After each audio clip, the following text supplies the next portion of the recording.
Welcome to the STEM Tutor channel. We continue our series of solving hard SAT math problems from each content domain. The first content domain that we're going to be looking at is the algebra portion. Here we're given two equations which are equal to each other, and we have to find where the value of x minus 3 lies between two pairs of values. Okay, so let's rewrite the equations. So x minus 3 over 7 is going to be equal to x minus 3 over 9. If we cross multiply by moving the denominator from one side to the numerator on the other side and vice versa, we will get 9 times x minus 3 is going to be equal to 7 times x minus 3. Okay? And then if we distribute this, we'll get 9x minus 27 is going to be equal to 7x minus 21. And so we'll bring the x's on one side and the other ones on the other side, and we'll get 9x minus 7x equals negative 21 plus 27. So we'll get 2x equals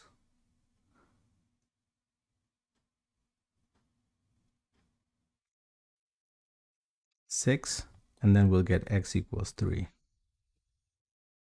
Okay, so the value that satisfies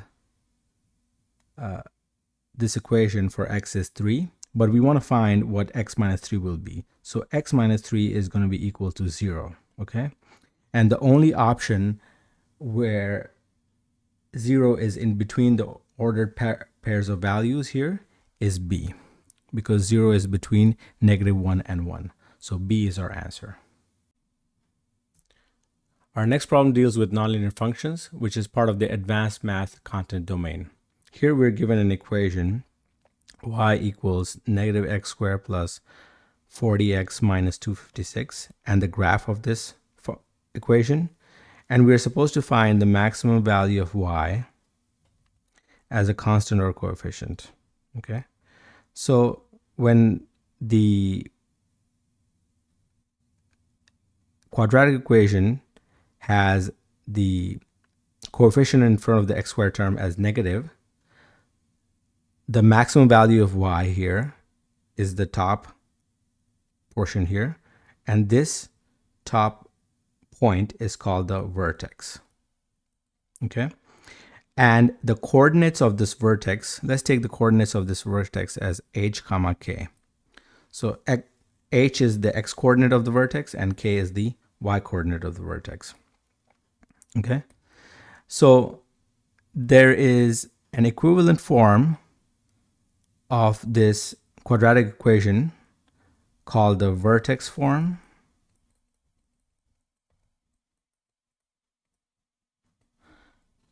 of the quadratic equation, and we can rewrite this equation in a different way. Okay, so the vertex form of the equation is going to be y equals a times x minus h the whole square plus k, where again h is the x coordinate of the vertex and k is the y coordinate of the vertex. Okay, now this vertex form is going to be absolutely the same as the equation given in the problem. So this is going to be equal to negative x squared plus 40x minus 256.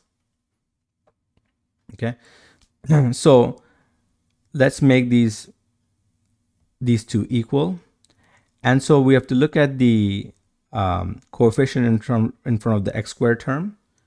So coefficient in front of the x squared term is negative 1, so a is just going to be equal to negative 1. Okay, so let's replace a with negative 1 in this equation. So we'll have negative 1 times x minus h the whole square plus k is going to be equal to negative x squared plus 40x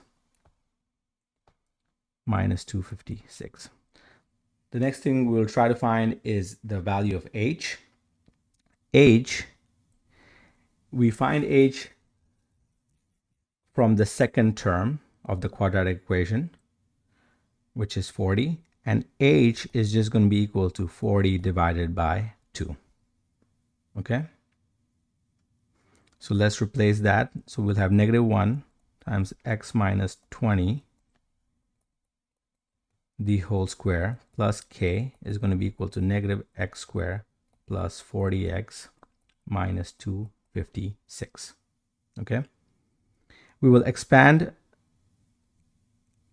our square here in the parentheses. So we will get x squared minus 40x plus 400 plus k is going to be equal to -x squared plus 40x minus 256.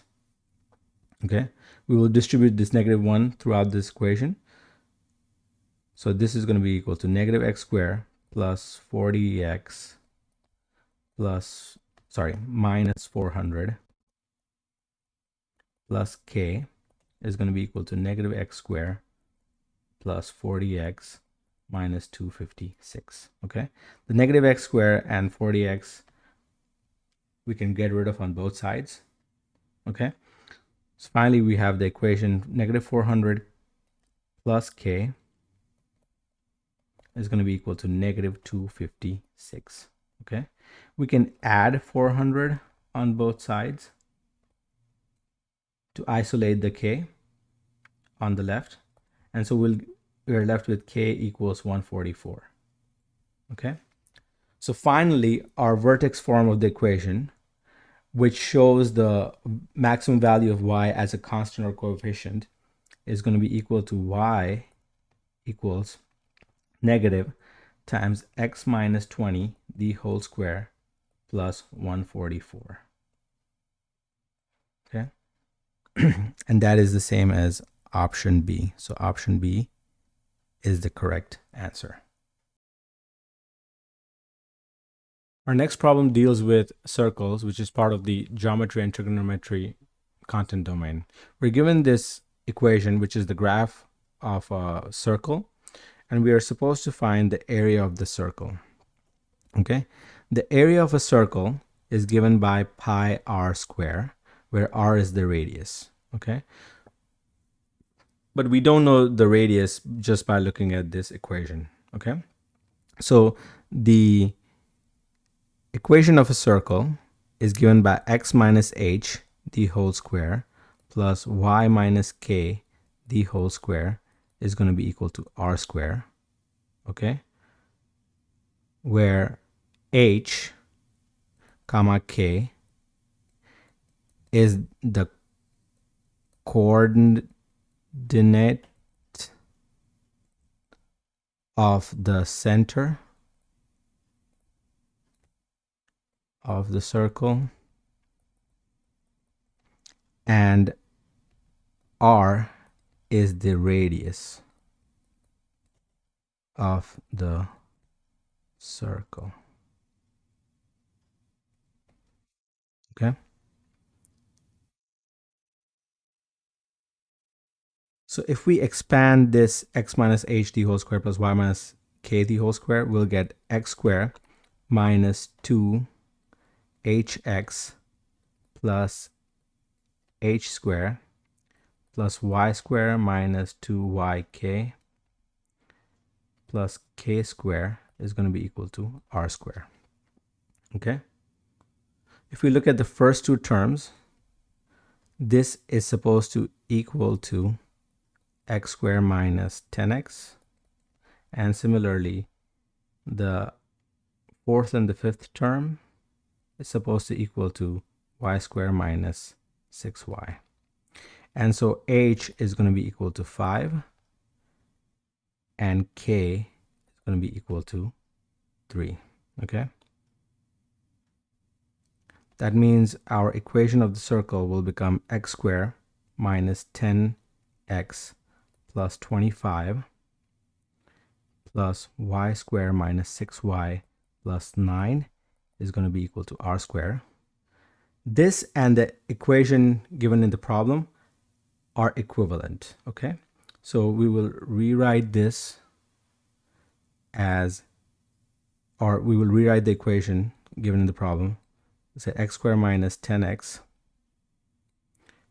plus y squared minus 6y is going to be equal to 30. Okay. Let's subtract these two equations. Okay.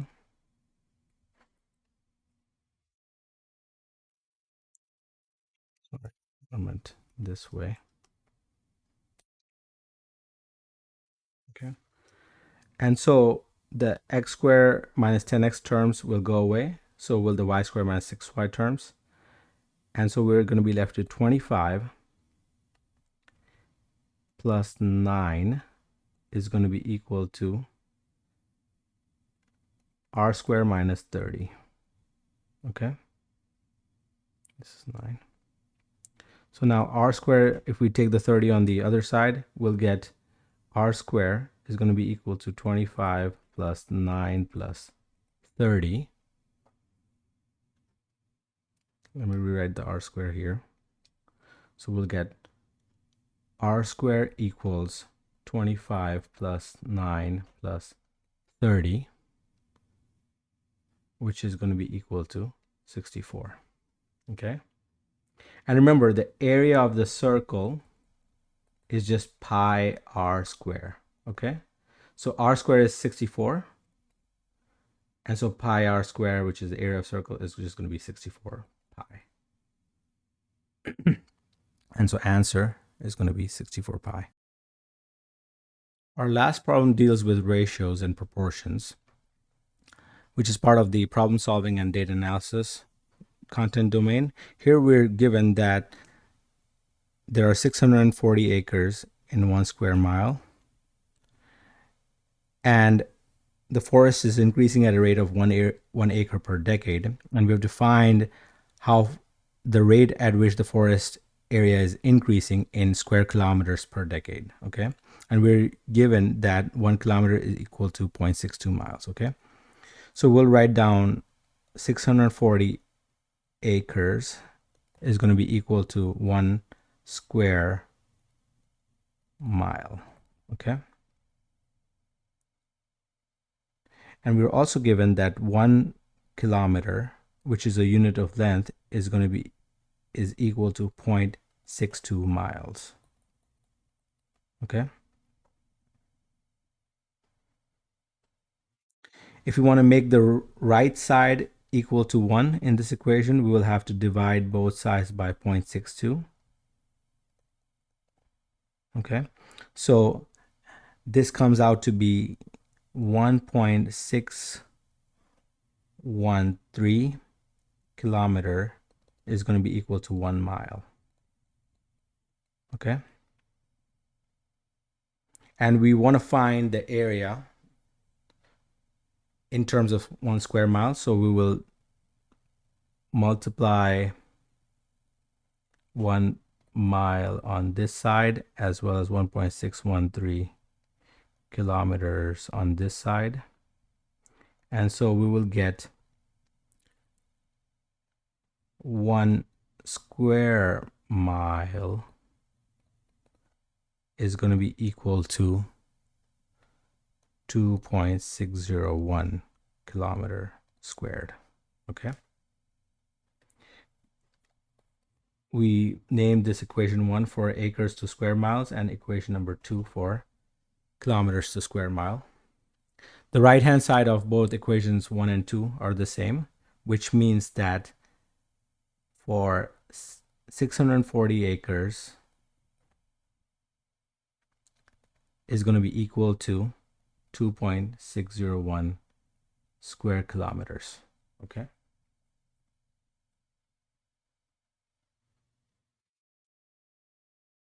So if we divide both sides by 640, we will get how much each acre is in terms of kilometer squares. And so 1 acre is going to be equal to 2.601 divided by 640, which is 0.0041 kilometer square. Okay. And so the area of the forest is increasing at a rate of 1 acre per decade. So if we just divide this by decade, on both sides, we will be left with the answer. So the increase in kilometer squares is going to be 0.0041 kilometers per decade, okay, which is going to be option D.